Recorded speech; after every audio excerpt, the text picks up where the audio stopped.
Welcome class 4th. Today in environmental studies in our EVS we are going to do our next chapter which is clothes and fiber. इस chapter के में हम क्या पढ़ेंगे? इस chapter में हम पढ़ेंगे क्लोथिंग मटेरियल्स. ठीक है, क्या हम कौन कौन सा मटेरियल्स होता है, लाइक सिल्क के बारे में पढ़ेंगे, आर्टिफिशियल फाइबर के बारे में पढ़ेंगे, फाइबर्स टू फैब्रिक कैसे बनता है, कॉटन और जूट क्या होते हैं, कैसे बनते हैं, वूल, इन सब के बारे में हम इस चैप्टर में पढ़ेंगे. ठीक है, तो स्टार्टिंग में क्या होता था, जो आदि मानव थे उनको वो लोग they are not dressing, they are dressing with the leaves of a plant और अ ट्री. लेकिन धीरे धीरे जैसे उनकी नॉलेज बढ़ी उन्होंने स्टार्ट किया क्लोथ्स को पहनना. पुराने टाइम में जैसे कपड़े हम पहनते थे कपड़ा वही है, मीन्स उसका फैब्रिक वही है, लेकिन the dressing style is change today. तरीका अलग है. कपड़े क्या करते हैं, how what a cloth do. कपड़े हमें गर्मी से, सर्दी से और बरसात से बचाते हैं. ठीक है, brilliant colours and bold patterns. जो ब्रिलियंट कलर्स यानी जो चमकीले कलर्स होते हैं, पैटर्न्स होते हैं, वो हमें अट्रैक्टिव बनाते हैं. ठीक है, कपड़े हम अच्छे और सुंदर कपड़े पहनते हैं तो हम खुद क्या होते हैं, कंफर्टेबल होते हैं, नीट एंड क्लीन रहते हैं. और उससे क्या होता है कि वो क्या करता है, हमारी हेल्थ भी क्या रहती है, अच्छी रहती है, अगर हम खुद साफ सुथरे रहते हैं और साफ सुथरे कपड़े पहनते हैं. सो नेक्स्ट किसके बारे में पढ़ेंगे, next we are going to read cloth materials. कपड़े के कौन कौन से मटेरियल्स होते हैं. कौन कौन से मटेरियल्स होते हैं, कॉटन के कपड़े होते हैं, जूट के होते हैं, वूल के होते हैं, सिल्क होते हैं और आर्टिफिशियल यानी मैन मेड, जो कि केमिकल्स मिलाकर और अलग अलग फैब्रिक्स को मिलाकर, फाइबर्स को मिलाकर फैब्रिक बनाया जाता है. सो कॉटन हमें कहाँ से मिलती है, कॉटन एंड जूट. कॉटन और जूट हमें दोनों ही कहाँ से मिलते हैं, we get from them from the plants. हमें प्लांट्स से मिलते हैं. और कॉटन बहुत ही इम्पोर्टेंट मटेरियल है हमारे कपड़े बनाने में. फार्मर्स कॉटन को उगाते हैं. ठीक है, और उनकी कॉटन के जो प्लांट होते हैं उसके ऊपर छोटे छोटे फ्रूट्स लगते हैं. धीरे धीरे वो फ्रूट्स बॉल्स में कन्वर्ट हो जाते हैं और वो बॉल्स क्या हो जाती हैं, खुल जाती हैं. और वही बॉल्स, उन्हीं बॉल्स के अंदर क्या होती हैं, फ्लफी कॉटन होती है. इसको क्या कहते हैं, इस कॉटन को क्या कहते हैं, रॉ कॉटन यानी कच्ची कॉटन. ठीक है, कपास. ठीक है, लेकिन इसके बीज को और कॉटन का जो ऊपर का फाइबर होता है, फैब्रिक होता है, उसको अलग अलग किया जाता है. From cotton is spawn into yarn. आप कह सकते हो चरखे के अंदर या किसी भी तरीके के अंदर, मशीन्स के अंदर बीज को ऊपर वाले फ्लफीनेस थिंग से अलग किया जाता है. ठीक है, कॉटन बहुत ही हल्की होती है, इसीलिए कॉटन से बने हुए कपड़े भी बहुत हल्के होते हैं. ये हमें ये हमें गर्मी से और गर्मी से क्या करती है, हमें बचाती है. यूजुअली हम इसे कॉटन के क्लॉथ्स कब पहनते हैं, गर्मियों में. और जूट किससे बनता है, जूट बना हुआ होता है जूट के फाइबर से. इसको सेपरेट किया जाता है जूट के प्लांट के स्टेम से यानी तने से. इससे क्या बनता है, gunny bags, mats, sacks, canvas and many other things. ठीक है, आपके घरों में जो बोरियां होती है वो मैट्स होती हैं. ठीक है, गलीचे बनाए जाते हैं. ये सब किससे बनाए जाते हैं, ये सब बनाए जाते हैं जूट के क्लोथ से. So next we are going to read about silk and wool. Silk हमें कहाँ से मिलती है, सिल्क हमें मिलती है सिल्क वॉर्म्स यानी रेशम के कीड़े से. ठीक है, और एक सिल्क वॉर्म कितने मीटर सिल्क थ्रेड बना सकता है, सिल्क का धागा बना सकता है, इट मेड 600 to 900 मीटर. 600 से 900 मीटर तक का सिल्क धागा यानी सिल्क का थ्रेड एक सिल्क वॉर्म प्रोड्यूस करता है, बनाता है. और उसी सिल्क को डाई करके यानी कलर देके अलग अलग तरीके के कलर के कपड़े बनाए जाते हैं. सिल्क की वजह से क्या होता है, कपड़ा सॉफ्ट होता है और लस्टर यानी चमकीला होता है। और सिल्क ज्यादातर कपड़ों में और साड़ीज में यूज किया जाता है। ठीक है, so next we are going to do read about wool. Wool हमें कहाँ से मिलती है? वूल हमें मिलती है शिप से, यानी शिप से मिलती है हमें वूल। ठीक है, इसका मतलब जो वूल होती है वो शिप की बॉडी से रिमूव की जाती है, यानी भेड़ की बॉडी से रिमूव की जाती है। जो उसी रिमूव करने के प्रोसेस को क्या कहते हैं? उस रिमूव करने के प्रोसेस को कहते हैं शेयरिंग। ठीक है, उसके बाद उस वूल को, उस ऊन को साफ किया जाता है और धोया जाता है, जिससे वो क्या हो जाती है, और ज्यादा सॉफ्ट हो जाती है, स्पंजी हो जाती है और वोवन यानी सिली जाती है as a cloth in the woollen mills, यानी ऊन की जो मिल्स होती है उनमें। ठीक है, और कई बार कुछ ऊन जो होती है हमें गोट्स से और कैमल से भी मिलती है, लेकिन जो गोट्स की और कैमल्स के से स्किन से जो हमें वूल मिलती है वो बहुत ज़्यादा कॉस्टली होती है। वुलन क्लोथ्स हम कब पहनते हैं? वुलन क्लोथ्स हम पहनते हैं सर्दियों में। सर्दियों में पहनते हैं जैसे स्वेटर, शॉक्स, ग्लव्स। ये हम कहाँ पहनते हैं? सर्दियों में, जो कि हमें कोल्ड वेदर से यानी ठंडे मौसम से बचाता है। So next we are going to read artificial fibres. Artificial fibres कैसे बनते हैं? जो फाइबर्स किससे बनाए जाए? ह्यूमन मेड से, यानी जो इंसान बनाए, जिस फाइबर को एक इंसान खुद बनाए उससे क्या कहते हैं? Synthetic fibre. जो वूल था, सिल्क थी, कॉटन था, जूट था, these all are natural fibres.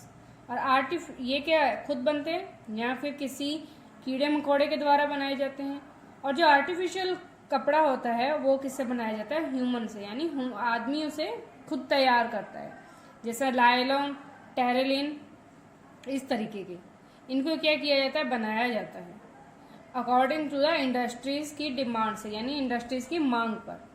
ठीक है, और ये कपड़े जो आर्टिफिशियल फैब्रिक होते हैं अच्छे होते हैं, fine, durable and more attractive, यानी बहुत ज़्यादा अट्रैक्टिव होते हैं।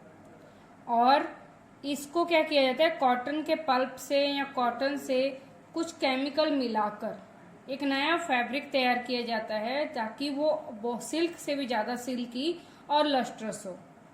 ठीक है, next we are going to read about fibres to fabric. Fibre से फैब्रिक कैसे बनता है? फाइबर्स ऑब्टेन किए जाते हैं अलग अलग सोर्सेज से। ठीक है, और इन फाइबर्स को स्पन किया जाता है एक धागे में। किसकी हेल्प से? चकली।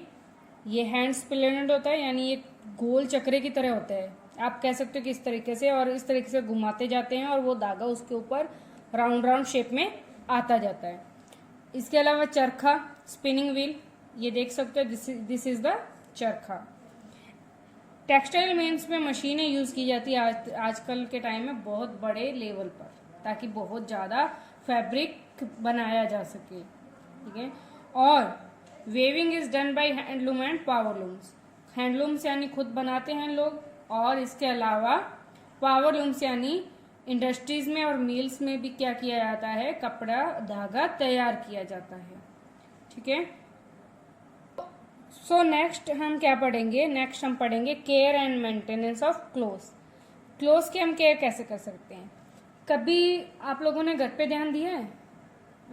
आपने कभी भी ध्यान दिया हो कि आपकी मदर जब भी कपड़े रखती है, कोई नया कपड़ा रखती है, तो उसके अंदर ना कुछ वाइट कलर की गोलियां रखती है, जिसे यूजुअली कपूर की गोलियां बोला जाता है, लेकिन वो नेप्थलीन होता है। कपूर से थोड़ा सा डिफरेंट, लुकिंग लाइज एज कपूर, but that is little difference in naphthalene balls and कपूर। ठीक है, और कपड़ों को अगर आपको ज़्यादा टाइम तक रखना है तो क्या उसको क्लीन रखो। ठीक है, और हमेशा उनको प्रॉपर तरीके से धो। गुड क्वालिटी की सोप और डिटर्जेंट यूज़ करो।